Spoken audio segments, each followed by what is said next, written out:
Hey guys, it's Chris you're seeing here back from C&H Smallings again for another informative repair video here. Video right now got deals with two snow blowers, both made by MTD, and this one has a 5.5 horsepower. This one has a 7 horsepower on this one. This is a 22-inch path cutting, and this is a 24. The big difference is this one has a 5.5 and this one has a bigger 7 horsepower one on this one right here. And the other big difference is smaller one right here has a EPA style non-adjustable carburetor. The problem with those ones are they tend to run erratically, meaning they're basically set to run extremely lean from the factory, and because of that they do have issues with them running sometimes right out of the box. Other times it develops years down the road. And this one right here, I'll show you the difference. This one right here, I should the difference running from this one to this one right here. This one, we did our signature carb cleaning on it. We took the entire fuel system apart, cleaned it out, rebuilt it. We soaked it in a hot carb solution for about 4 hours. After you get done with that, we cleaned it out and we put it in a Jaws ultrasonic tank and ran it there for about 30 minutes just to give it a good thorough clean and make sure you can clean out all the small passageways inside the carburetor. And I'm going to show you how this thing starts, and you'll see it surging. And the problem with this stuff is you can't really eliminate it because it's a fixed main jet. It's not adjustable. So the only real way to eliminate it is to put a new carburetor on it if the customer wants it. Most times the customers don't want it, and they can deal with surging whenever it does surge. Because it only surges whenever the machine is running with no load being placed on it, which means if it's sitting here like right now, running on full speed up all the way, it'll start surging. But if you pull it back here, you put them both engaged, the traction and the auger control, you're putting a heavy load on the engine, which means there's being a load put on and the surging goes away because it's under a strenuous effort right there to run, so the surge goes away. So I'm going to fire it up here for you. You can see the difference between this one running and between the adjustable carburetor this one has over here.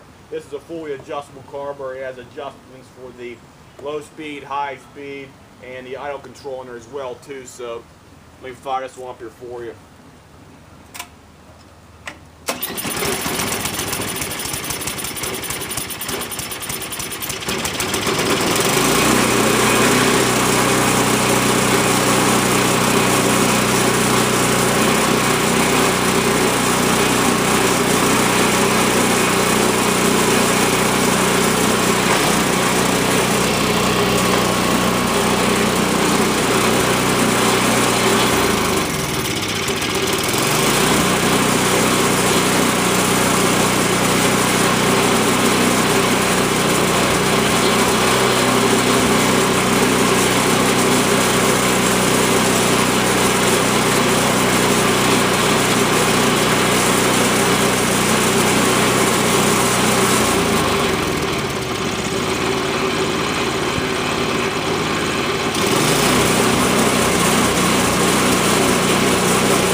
This one surges slightly right there, you can see it, but it was surging like nuts me for a couple days ago, and we got to clean that, but it's still surging. It's moderately surging. It may do for the customer from time to time. You can't really do anything about it. The only way to really rectify the situation is to basically take the carburetor off and put a new one on there. I had carburetors that surged to no end out here. I boiled them and tied. I soaked them in a hot carb solution.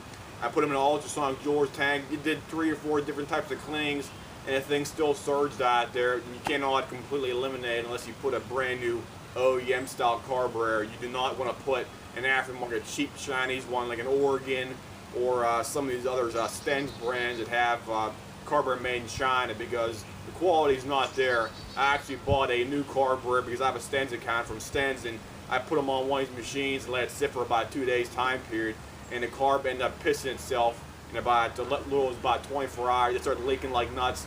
The seals on the float they had a real weak seal where they actually had the seams on the actual float, or the actual carb float inside. It was leaking on there.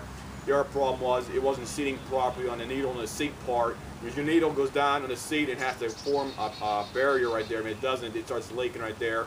The other problem was it was leaking around the inputs side where the fuel line comes down and goes right into the carburetor. It was actually leaking there as well too. So the aftermarket carburetors are, in my opinion, garbage. You get out by the OEM carburetors if you can. They may be more expensive, but they can guarantee to work 1% of the time. The second machine I got here, I'll fire this one up too.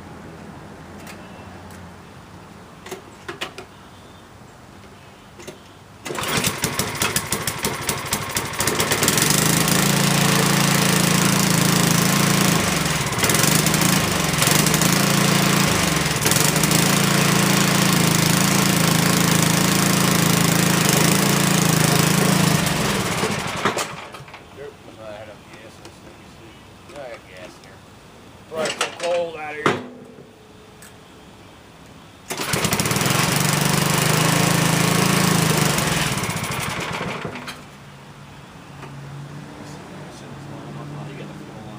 Oh, that was stupid of me. I thought I had it all out of here.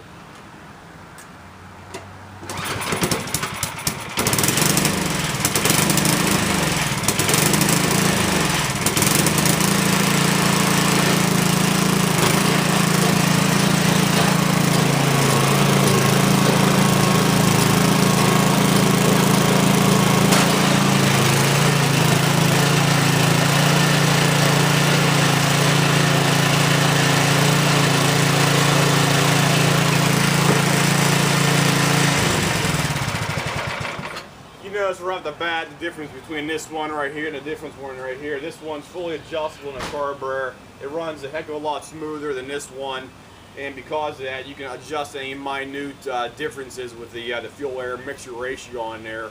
And that's one of the drawbacks to having a carburetor that's not adjustable versus one that is fully adjustable on here. Sometimes it's a very slim chance the adjustable ones actually give more problems than the non-adjustable ones. I had a guy's riding lawnmower here about 2 or 3 months back, and he had it was a Sears, I believe. It had a compass engine almost same as this one right here, and the thing was surging to no end. And he had a fully adjustable carburetor, but apparently the carburetor's usefulness has reached the end of the limit right there for that. So sometimes it's a very small percent, maybe 1 to 5%. But they do surge from time to time, but mainly the big bulk of the problems are the non-adjustable ones like they have on this one right here. So if anybody has any questions, comments, whatnot, just simply give me a call back here or email me on my page here. I'll see you guys.